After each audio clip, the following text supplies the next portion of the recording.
Batubi babosa avec Kanda, na tambola l'Afrique na yebi solo avec Kanda.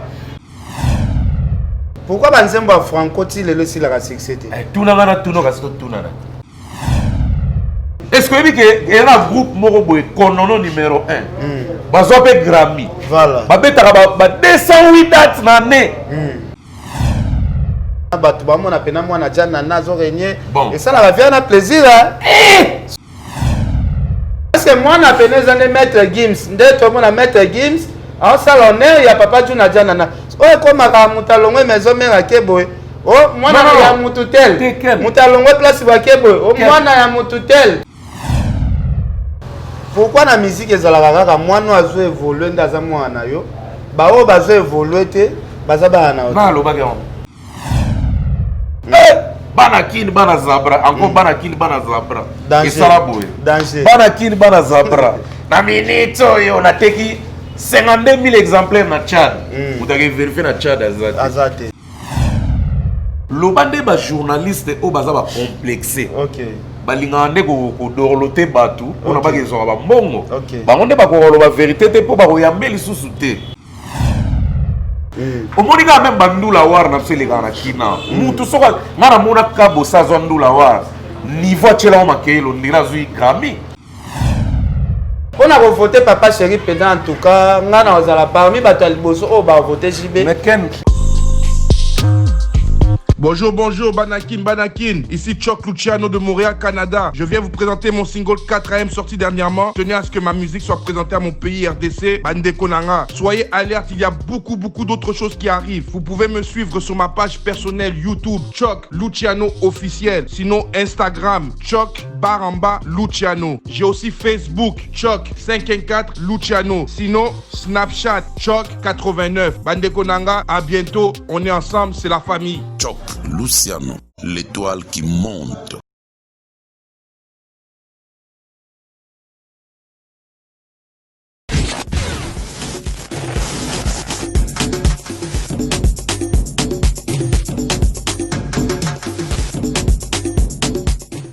Abonnez-vous massivement. Abonnez-vous. Abonnez-vous. C'est activer et abonnez-vous. Famille, je vous donne un nom. Avant de commencer, activez et abonnez-vous à la cloche de notification. Abonnez-vous. Voilà. Avant de commencer, abonnez-vous massivement et partagez. Sinon, n'oubliez pas d'appuyer sur la cloche de notification. Ah, pas de la niance, ouais. Mais politique, il était là. On parlera de tout, sauf la politique. Abonnez-vous, aimez la vidéo et partagez la vidéo. Moutalikas officiel. Moutalikas officiel.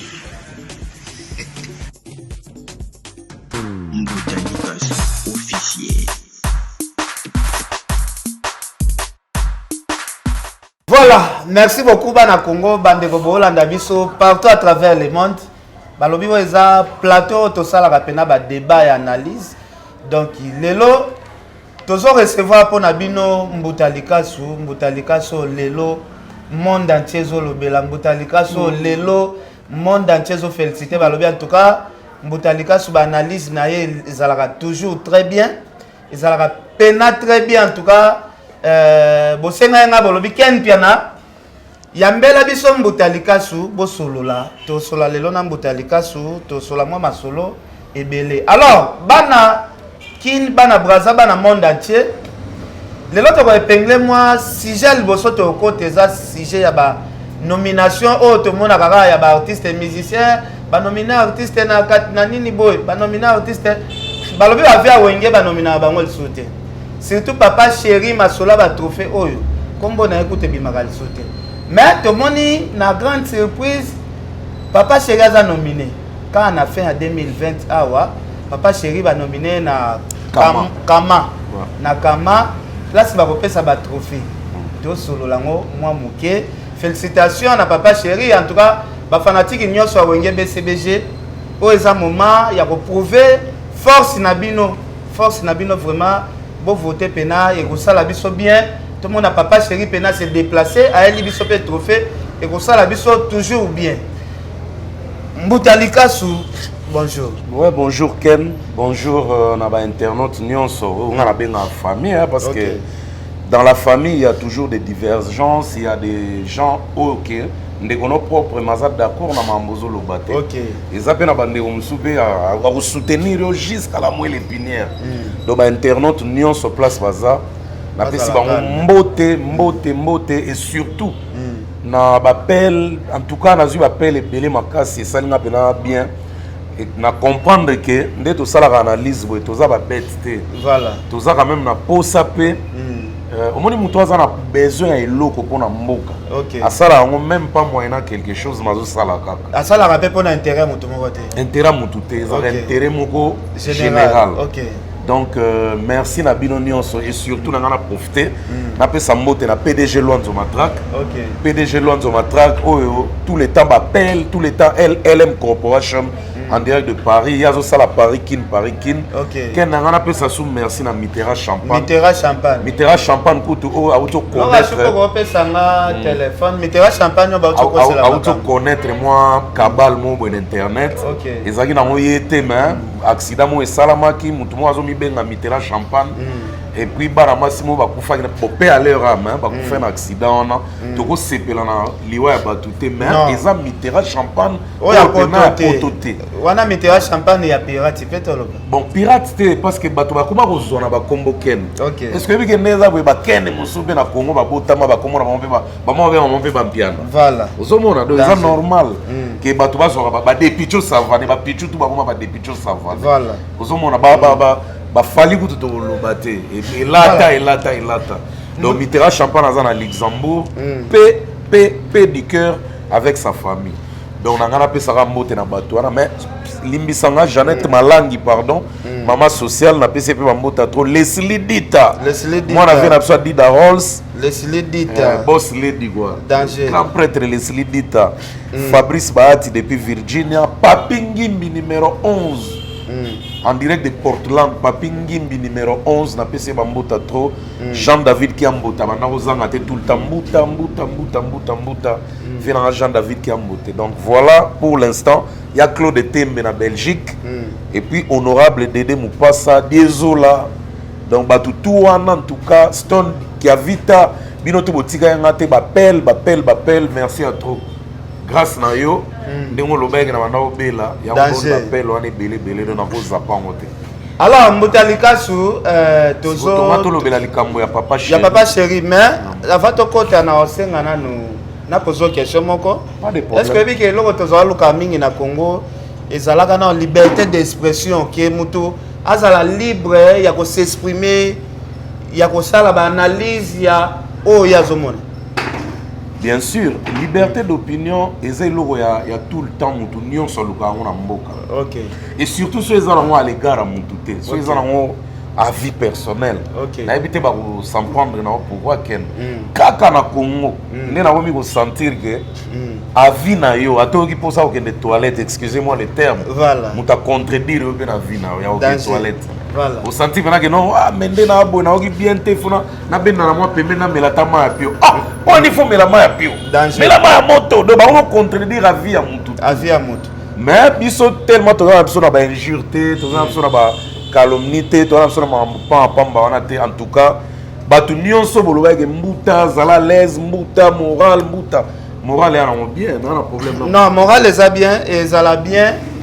Na moment où osala na makambo no bien, moral est cause à la déranger te donc en tout cas bana poto bana mokili mobimba moral Mbutalika faisait pepele tozo boya ndeka ba grimace na mboko. Grimace nini? Ba grimace kaka olali olamuki na yo bandi ko imposer batu bas ba ndabite ndeni na ko loba tozo vérité to balo la vérité longa na place la vérité de to balo la pena vérité vérité kotika la vérité papa chéri de la lobaka en tout cas en tout cas Mbutalika sou et là on a sepela no quand même et on a landaka na ba analyse na yo otiaka pena la vérité na première position hein. Mais analyse tout au lobaka. Analyse nous histoire au sala ken. Toko s'arrêter. Pourquoi toko s'arrêter? Parce que muta que nous vérifier d'office. Voilà. Alors si on t'a vérifié so alobi na na zoba. Fona limango. OK. Si on a sala que fort ba benga na zoba te. Yango to loba na ba chiffre. OK. Tant to loba na ba chiffre attention, il faut pas blaguer. Toko ta rapena na recherche surtout ngama ba plateforme. Voilà. Le on a zappé artiste. Na ebi que na pe na tiko bimisa ba œuvre te mi ko le pe na bimisa. Na landela ngwa la loupe na e ba vente zo kende ndenge ni. Voilà. Pour l'époque, tu as dit, ah, on a dit que tu bimi, on a dit na TV.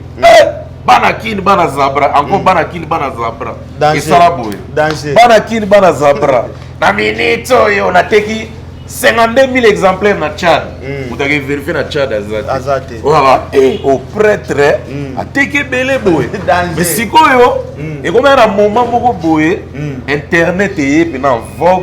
Biloko ebomba na soko ko si ba fuyeka kuna na soko lobi ke bana kindenge na zaboye na iTunes na teki grave mbala moto koti na iTunes to bano fuye classement nini ba cheo oza place nini oteki nini moni siko ba vérité wana nde esko ko aider biso ba artiste to travailler comme il faut siko neti lelo to lobela papa Chéri za nominé to zo mona ngo soko koti pe na net izo mona na pemba la moko esa lionde ni kotala fin année 2020 tout le monde comme pe ya papa Chéri et bimi na ba nomination ba artiste miss et ça l'a plaisir surtout na bateau ba lobara ke papa Chéri qui pas trouver. OK ngai na za d'accord na bango te parce que papa Chéri est un grand artiste ya pays na biso. OK abandi carrière na e depuis ba année 80 na wenge bango nyonso. OK bango tout ne bazaki na wenge na bazaki na besoin ya ba mérite omoni mutu to sala reloko azana na besoin ya mérite. Est-ce que ba to fait important ba trophée important na et pas artiste musicien ba trophée important Ken comment se fait-il au loba autour na question na soki trophée important na vie artiste mais mututu o asala likambo ata mutu apusu. OK azala na besoin ba récompenser kabimi meilleur mutu apusu ya Kinshasa na période moko boy. OK pourquoi? Parce que atika na souvenir atala yango alaksaka bana na ba koko neke na zaka mutu apusu tel exploit na sala na zo kutu médaille Ken médaille ya biso tanto tangaka tanto zaka bana mike tanto tangaka na classe ezaba mérite tozora na fin de l'année. Obimi les premiers voilà ba généraliser ba cours to sala kina ba point tout. OK soko silisi pe 6e primaire tanto zora certificat wana eza maman na mérite total on a ba parler ça la plaisir danger soki pe mutazu diplôme d'état eza témoignage pas ya bana na ba koko ke na tanga ne boya voilà si comme mutalika est-ce que ba trophée pour ça la unité de mesure auto comme mesurer ba artiste musicien oui et non oui pourquoi ekoti kala signe moko boye to cacher sec moko boye na mito ba tout omoni moto biloko nyonso asala ba reconnaîtra yango à travers tala ba prix azwa mutabo ya représenter loba nde nano lekani na molongo ba prix wana te. OK moninga quand on a sala position de tir nanga ke nazwaka à l'époque nazwaka kora ponga na kora lukuta mabe nazaka pe nominé mais ba longolanga parce que na lata ba masque na clip. OK et bima la wa bouffon mo ba longolanga na réussir ça mo kendete ke nazwa trophée mais ceux qui n'a pas yango ebe lengi na ngaza na oti lelo akumisa ke nazoka courir quand même na vie au moni ka même bandula war na sele kana kina mutu soka ngana mona ka bosa zondula war niveau tshela o makelo ndira zui Grammy mais mbotalika sukota la pe ezape na ba artiste msusu pe ba beta ba eva danger na mboko ba eva na batikala ozala récompenser pe na ba trophée te est-ce que to lo bakaka ba o bazozo lelo kaka ba oleka bango kaka non a makamba ko lekezate a to lobela ke artiste tango sali boulot na yo. OK tango to bimisa mutoki na mon frère to koma lokwa ba esclave. OK alors tango succès nango e monani na miso abato so que sali feedback ken olala te o sepela pour nini ba reconnaître avec symbole que o mérité yango.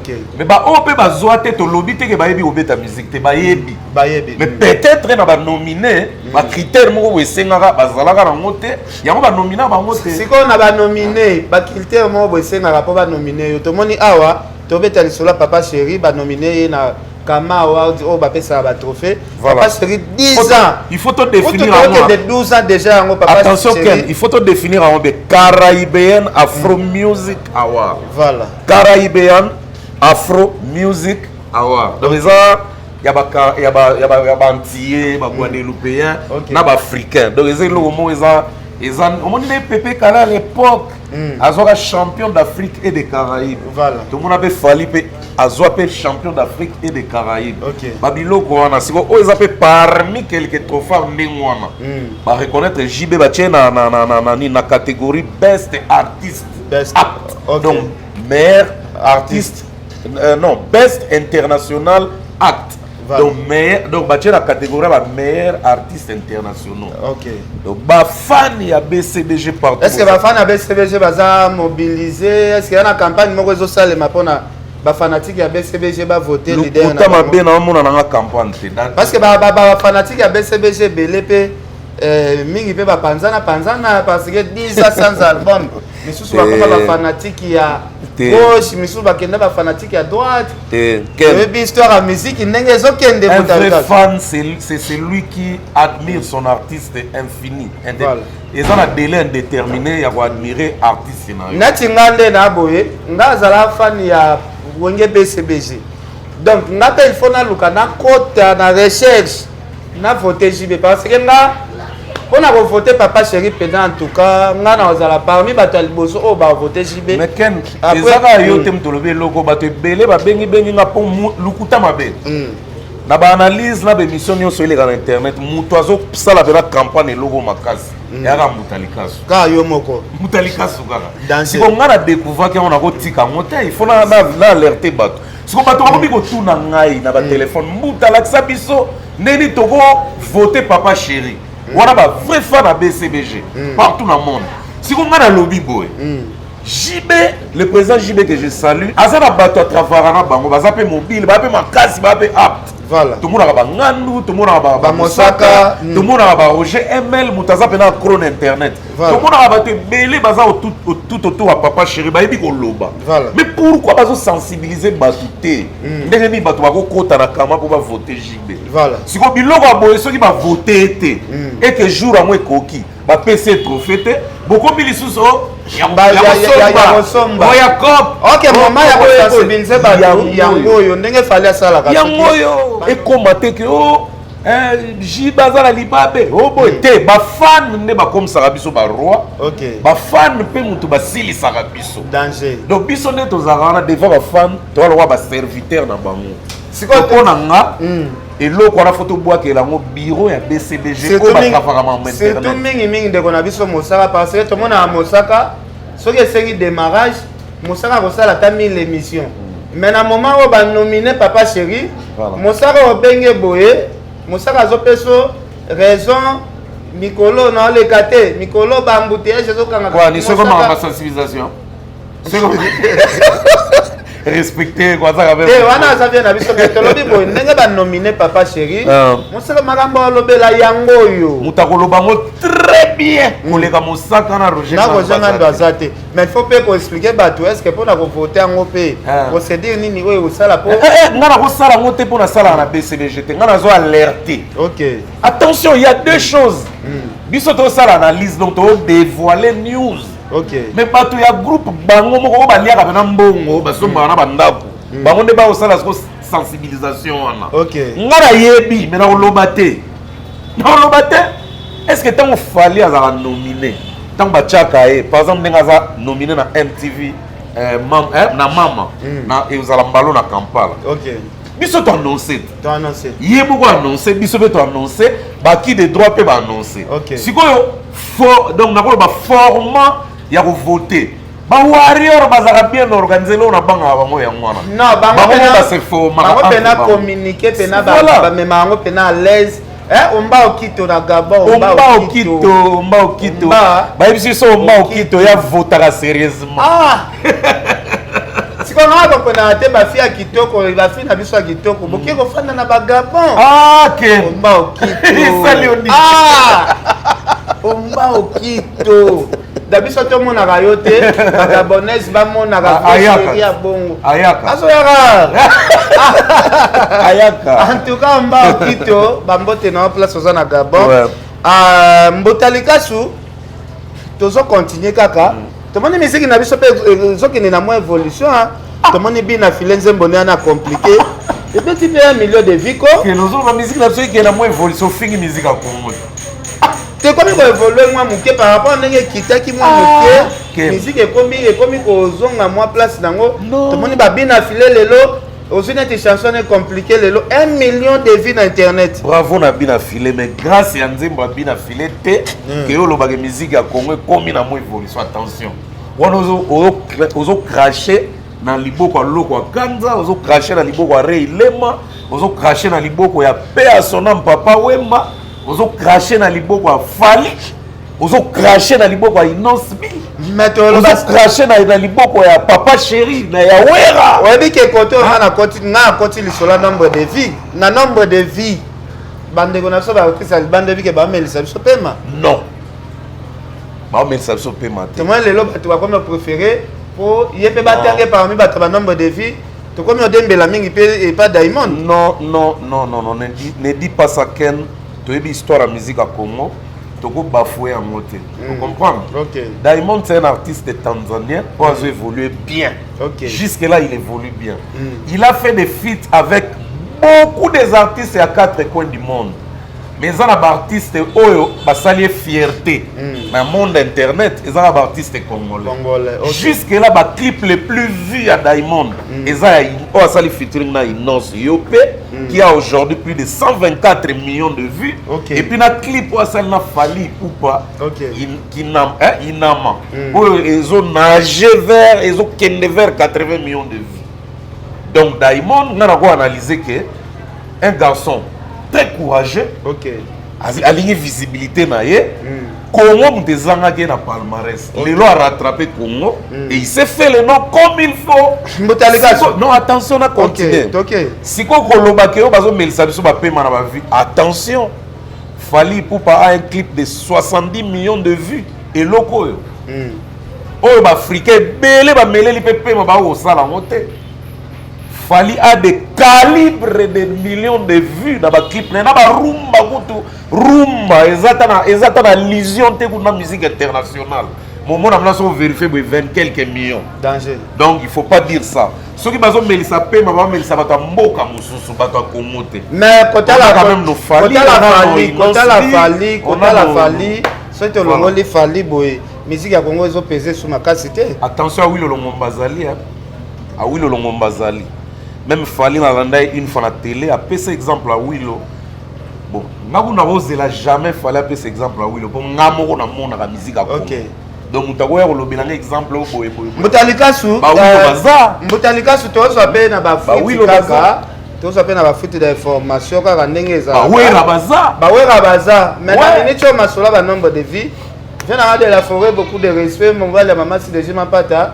On a baisse côté à nombre de oui mais c'est leur fan. Il y a un lobby boy na cas de respect et to le ba nombre de vie et ça la tête que ken no loba ki boy pona nini pona wera ken ko lobela ka su wera non na minute na no côté na moi minute ken toujours ça la concurrence entre nos artistes pour la mamba vue. OK mais toujours la musique congolaise parce que tout le bango awa que musique congolaise grâce il y a Fali Ipupa il y a te autour le grâce à bina filé to komi ko reconnaître que musique congolaise komi ko matana ya on a autour biso non ko chana no bina filé na mama te bina filé za ba ya belé pas côté la musique va chaper ba ba 1 million pe comme raté quand même à ça nous te féliciter oui ya on a le badi bravo tant le badi on a dit bravo bina filé si on a pas pengle loko moko lelo Diamond a tsebiso na confusion makasi kotala lelo bato bakomi kotomona ki guerre moko utaki oleka awa ya ndeko na biso Inos na grand frère na Fali Ipupa ezalaki mingi masoloka ya ba nombre de vie tomoni awa pe lisusu Diamond a tosala ba featuring mususu o na koloba te na stopper maloba nanga tomoni pe embrouillement ekoti lisusu na internet par rapport à ba nombre de vie. Mais Mbotalikasu nga na botama na Kalemi nazana bandeko ebele na Kalemi biso kalemi na Tanzanie ezalaki ba place ba mère bazwa même biso na ba bomwana mère na Kigoma. Kigoma Totala na Kigoma. Totala na Kigoma mama na nga zala commerçante tozala kende na kuna pamba ke nosumba biloko ya koteka na kalemi mais na ba fuite information ya bandeko na nga mingi pe o baza ba côté kuna balobi Diamond aza Tanzanien mais aza d'origine pe congolais Na kota terrain on a dit. non eza na ba fuite il faut ko fouiller kaka ti Diamond enviaka yaka mingi kosala ba featuring na ba artiste congolais alingaka nde koloba asali 5 featuring mais na ba fuite information Diamond pe aza ni congolais asali na ya Levis. OK Bato mingi baloba yango te. asala pe na Papa Wemba Et asali kutu 6. OK Papa Wemba nanu légendaire. Oh Légendaire ko Ken. Yo pe amoya ko benga Papa Wemba légendaire boy. Non, parce que lelo na Afrique, ba légendaire ba mingi te na Afrique. Ken, retire ma parole non s'il te plaît. On a manqué fait beaucoup. Tenanga ko manqué fait beaucoup te mais ezana batu mususu comme ba légendaire wana o olingo pe ça fait beaucoup le meilleure chanson ya featuring na Diamond. Eza chanson ba ça na fait beaucoup le clip coûte bimat. Mutalika so. Mais yemo ko mutaloba yango na interview.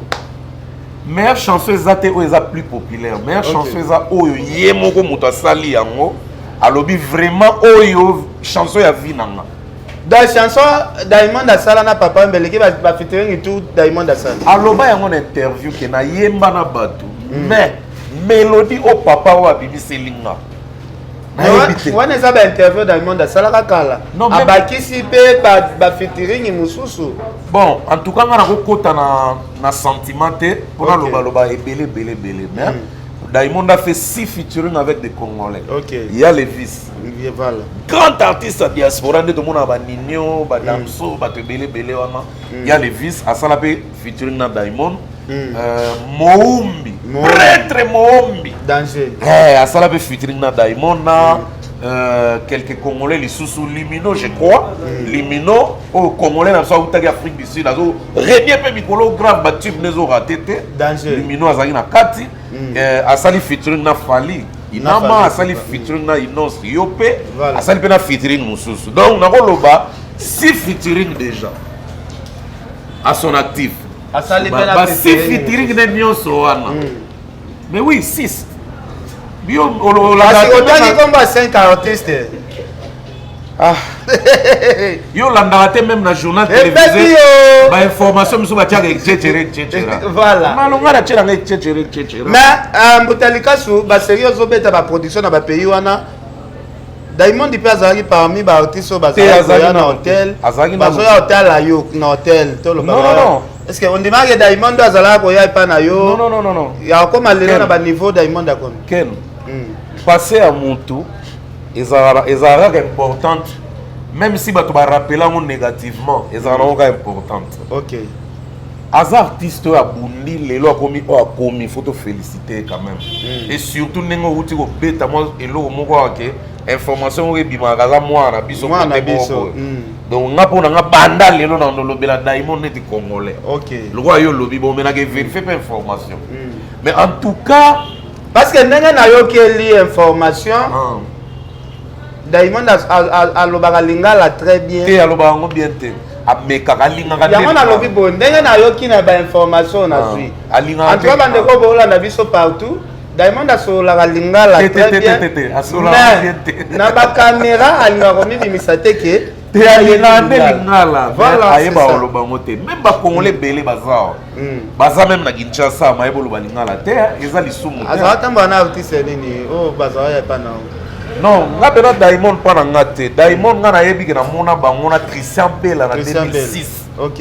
Na mona bango na Christian Bella na 2006 na Dar es Salaam. Azana no Diamond pena ya koyeba na te. OK. Aza petit na biso to mona na biso évolution na eto monisi et ça la biso plaisir. Voilà. Mais on a commis lelo vraiment grâce à Dieu en tout cas à travailler trop. OK. Il faut vraiment vous féliciter. Mais to passer dans nous pas Joanna parce que yango te toyeli pena na analyse. Non, yango te toyeli pena na analyse te mais Mutalika surtout betana no masolo ya ba belle époque be ma belle époque nande parce que on a la musique na biso eza kokita mwa muke yo zoboya te musique eza to mona ba époque yo ba grand-père bozi na bazo renier wana est-ce que musique na chaleur eza est-ce que musique ko ba ninio bazo binisela même si eza na ba trap na ba rap na mamutu est-ce que bazo sela makila ya Congo obi ke ba exposer culture ya Congo style ya banino ouais ba ninio ba damso ba gims ba daju tout biso nde tozolanda bango bie bango nde bazali ba congolais papa baba na janana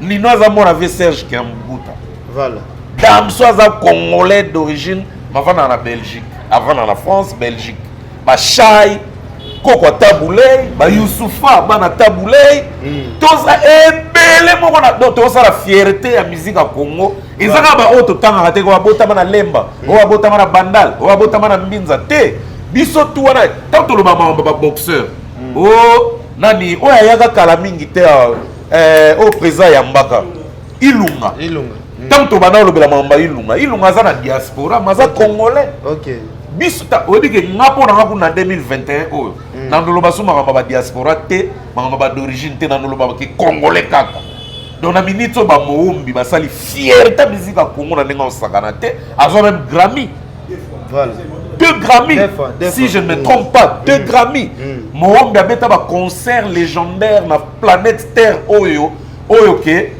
to komi pena komba moombi il a marqué son époque on s'en comprend kanda bongo man batu bi babosana avec kanda ngana tambola na Afrique na yebi solo avec kanda bongo man aza le seul congolais banda nzamba zo ida osala mukili oya beta na stade ya Kenya bachango cher et ça la plein première dame insista moi kibaki période wana ayakaka concert à kanda bongo man bapesa 2 jours abima mboka alonga mboka succès fou papa ben solana batu batambola na ba Afrique ba expliquer ba succès ya batu basala sombotalika suelo nga na yeba pourquoi banzembo ya franco ti lelo sila ka succès te tuna ngana tuno kasi to tuna na sikozo tuna ngana nde nani na yo bouclier tuna ngana pourquoi franco akufa ça fait aujourd'hui combien des années déjà akufa en 1989 donc 31 ans siko banzembo ya franco ti lelo eza un succès fou pourquoi kokelo kutu musika te designer munene magazine Vogue asali shoot vidéo na Beyoncé asali batu plaisir azwi nzemba franco yakala na motema mozoki ngo bolingo ekutinga la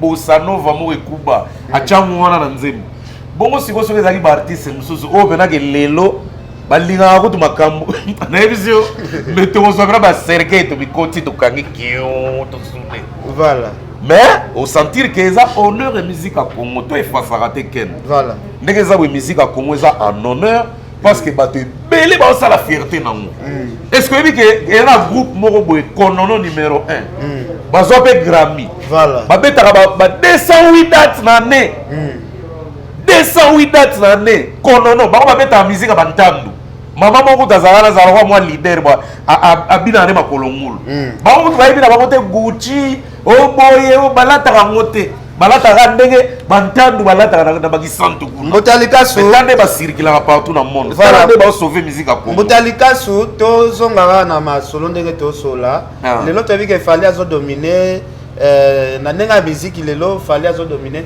est-ce que c'est Kolobate fallait azo dominer fallait aza parmi ba musiciens congolais d'origine au ça la plaisir na monde entier na identité ya Congo aza parmi autant on peut mettre Gims autant mettre les seuls congolais banda planète terre banda o ya beti stade de France eza Gims aza congolais to ki passeport à salle la raison ya congolais donc ndenge bazo renouveler ba passeport a koya pe ko renouveler soit à renouveler mon ambassade na Maroc voilà vous comprendre ma femme na Maroc et ara ndenge ba vena so oui avant na Londres mazali congolais asa la ba passeport ya Congo siko mettre Gims azara mwana ya vejanana vejanana bena juna ndenga zana sala suelema suela ndenga zana siko mettre Gims asala image y avait na biso juna janana bato bamona pena mwana janana zo régner Bon. et ça la va na plaisir suka na mwana yo moko boti pena que no boti mwana ba stade abongo que no boti plaisir mwana multimillionnaire na musique banda lisusu ozosuna na yo zo lo bana o Gims na to lo bi d'ajouter pour baza bango na d'ajou d'ailleurs tout monde bango na énergie award semaine passée bazu 3 trophées danger on est en remise légendaire ya ba trophée français danger énergie OK au senti bena que no bazu 3 le coup manini ya Congo drapeau on a bleu et landa na sima bache jamais drapeau en France voilà donc ils ont fierté musique à Congo et ça la juna janana plaisir akokufa kotre akodaeko azande vienda ne tete siko pe confusion pe koti na musique na ndere o mona na neti yo nengo za ino kese boye mwana moko azalaki obeta chez yo contre esili akeko évoluer place mosusu oui babe bobenga bansuko bana na bino pwana teza mwana ngate mwana artistiquement mais mwana parce que mwana pene ezande maître Gims nde tomona maître Gims aosala honneur ya papa juna janana oyo ekomaka moto alongwe maison mare akeboye o mwana ya mutu tel moto alongwe place bakeboye o mwana ya mutu tel toza babantu s'il te plaît na ndenge etant que babantu honneur wana tolongola yango te ntango moto auti chez yo azo évoluer chez yo en tout cas aza mwana na yo artistiquement parlant c'est ton enfant loba ye moko mwana ngo akende ko ignorer place akendeke te wana père na nga te mais artistiquement parlant on peut appeler papa de cet artiste donc pas biologique c'est comme si qui boumbu moko boye peso nge kota na musique c'était boumbu que mwana artiste moi bo soit les gars chez yo so qui a joué évoluer bien il faut appeler ça comme adoration tozomona makambo yango ezosala lelo na musique ya Congo eza siko mental ya mwana ngo ye moko so alinga respecter yo mais tout le monde ba misu pe bazala ba impoli envers ba mentor na bango e bandi lelo te bandi depuis sera ba Viki Longomba ba Viki Longomba nenga zaki wana bon nako benge mwana franco te parce que jazz tango ebandaki ezalaki collectif de mwana ya mutu azalaki te mais bavec bagrand calais so otali tabule aza mwana na ye artistique po awuta chez et honneur wana kenda nango mpe continue eza nango normal eza mpena mwana artistiquement parlant c'est normal danga na yo sala na boutique na yo tosigné contrat 2 ans contrat nanga esili na kei koévolue na makambo nanga nga atikali kaka mwana mpo nasalaki na boutique bon na ndenga symbole na ndenge ya reconnaissance tu es mon fils commercialement parlant tu es mon fils na ndenga bis so différence nini eza ya maître Gims na juna janana na bao bazolonga na baorchestre no basali makambo na bango mais oyebi différence eza que Gims eza enfant biologique ba misu baza ba enfant artistique eza nango lisumu sikoyo pourquoi na musique ezalaka kaka mwana azo évoluer nde aza mwana yo bao bazo évoluer te baza bana na nalobaki yango mwana nyonso oyo awuti epa na yo oyo obimisi na mokili aza mwana na yo tomona baartiste musicien ebele omona alingi ayemba neti banzembo ya leader place auta omona leader ye moko aleki na tv aboyi alobi te en tout cas ayemba banzembo na nga te en tout cas banzembo na nga te vraiment nakoyeka kotanga bakombo mosusu mpo ecréer mwa polémique bon nga nakoloba boye nakoloba boye eza na baséparation mosusu ezalaka insupportable toza na yo ken tozo évoluer na groupe na nga parce que ngam na recrutaki yo nga moto namonisi yo na miso ya bato mais par exemple ntango tolongwe na barelation ya bien te ya bakanda ken toza bahumain kanda nyonso eza kanda oyo eza différent na kanda mosusu eza te kanda eza kaka kanda soki olongwe na ndenge ya bien te bolongwe na mwa conflit bokabwani en tout cas kote mpe moto akia koloba mpe wana père na nga te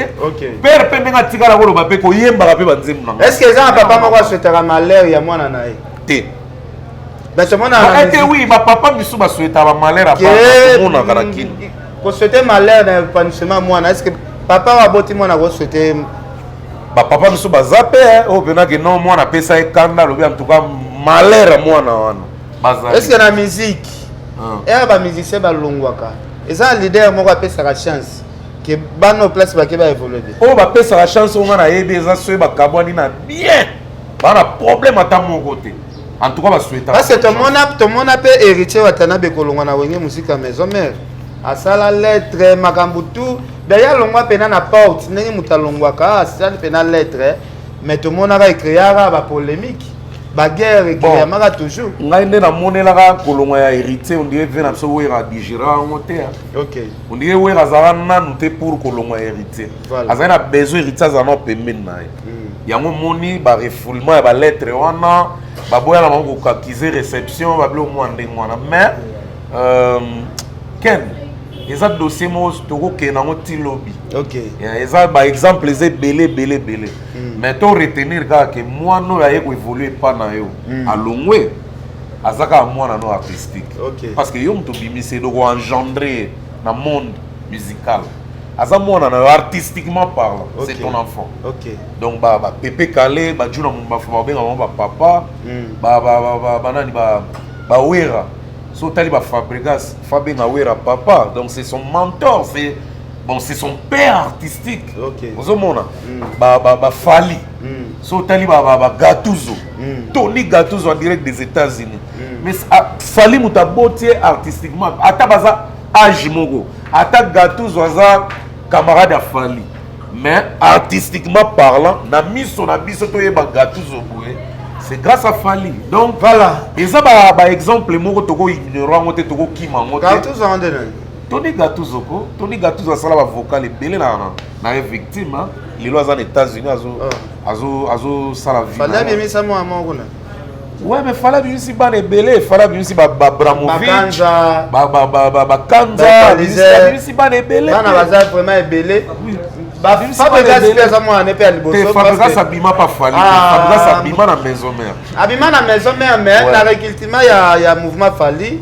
Bango bazali ba mission na liboso. Bon muto abimisi eza wera donc photo bene mwana wera. Donc photo kene non. Da histoire à Fabregas na héritier ça même moi genre moko parce que héritier pas bandaka et pas JB après wera yo bimisi. Voilà donc muto abimisi héritier bon ngana yebi héritier pas JB parce que apparition médiatique na e sala pe na palais du peuple. JB même héritier na makolo bo une émission mon la télévision. Azo présenter donc ba yebi héritier ka bandaka pe pas JB. Voilà. Fabregas fait to yebi mais tout monde a ba image trop. Et belé ba yebi pété. OK. Merci. Voilà. Merci c'est Apolline Lumumba, Adèle Djoko Bagou danger. Alors Mbotalika sur le lot moni au côté va conflit na ba artiste belé. Jamais, ngana koza jamais na conflit na ba artiste. Jamais. Merci beaucoup. Au moins que artiste en ezala ke a sepela ne ko mona image na ngana mukilité. OK, c'est ça. Mais que kozala bena na problème na ba artiste bena ko sala ngo jamais. Mais eloni ne salaka Mbotalika su ofinga kana yote. Oyaka na ope na ba papa mabe pona mutute. Mais la vérité na yo kaka ndezo choqué zo pe na habité Congo na biso c'est comme si vérité pena et simbagate hein. Mais que na point on a ko loba ke ngamo ka te na loba ba vérité hein. Voilà. Est-ce que bige yo ko loba ba vérité? Kasi na beta na ba vérité. Mais c'est ko vérité na yo e bomi mutute comment? La vérité na ngande ko ma problématique. Mais ngape na zo ba problème belé ka na ba vérité. Non mais comment on cause un problème pour la vérité? Peut-être 2020 et quoi elio. Non, ngai nazo mona eloko monte. Pourquoi nazo mona eloko monte? Parce que na sali rien. O sali eloko te. Na sali eloko te mon frère. Eloko ngana lobaki, so tali ba nati lokole ba loba pe yango. Voilà. So tali yo o loba yango balebele. Voilà. Vincent Chilizo loba yango tout le temps. Lobande ba journaliste o baza ba complexé. OK. Balinga nde ko dorloter batu, on a pas que zo ba mbongo. OK. Ba nde ba ko loba vérité te po ba ko yambeli susu te. Merci Yango moni na félicitera mutu lokwa Papi Ngimbi po Papi Ngimbi ngape komo na ngeza Ngimbi voilà. Yesu dans les États-Unis. Tant to sola na e aloba na boye ndeko na nga. Oza d'abord artiste et musicien. OK. Soko falsifier histoire ya mboka à travers musique ndeko sala ba analyse na yo. OK. Yeba yango ke bato ebele ba kolando sute. OK. Loba yango me na mwa harmonie na mwa comédie na mwa elengi moko boye. Batu nyonso ndenge tosalaka analyse boye tosi toloba ba côté na bango un peu négatif. Po nga pe naza na ba côté négatif. On a mis lobela kuto avant na loba ba makamba ba. OK.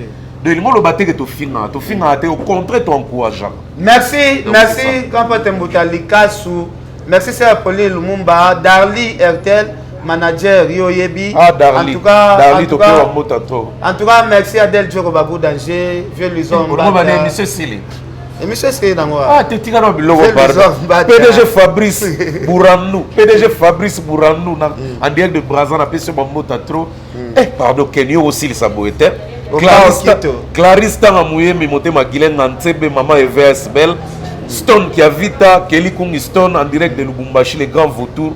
Koko Tamba Boss Amboka, donc Koko Tamba TV Boss Amboka. Blaise si ça m'a belé puis le PDG Kadimamou Kendi. Président Kadimamou Kendi, m'daller à l'ikele la fourchette. Merci. Merci beaucoup, Bandegotou Bolandi Biso en tout cas. Tosuki Nabiso Awa. Pour na kobo ya déborder. Merci. Pour déborder Zouné.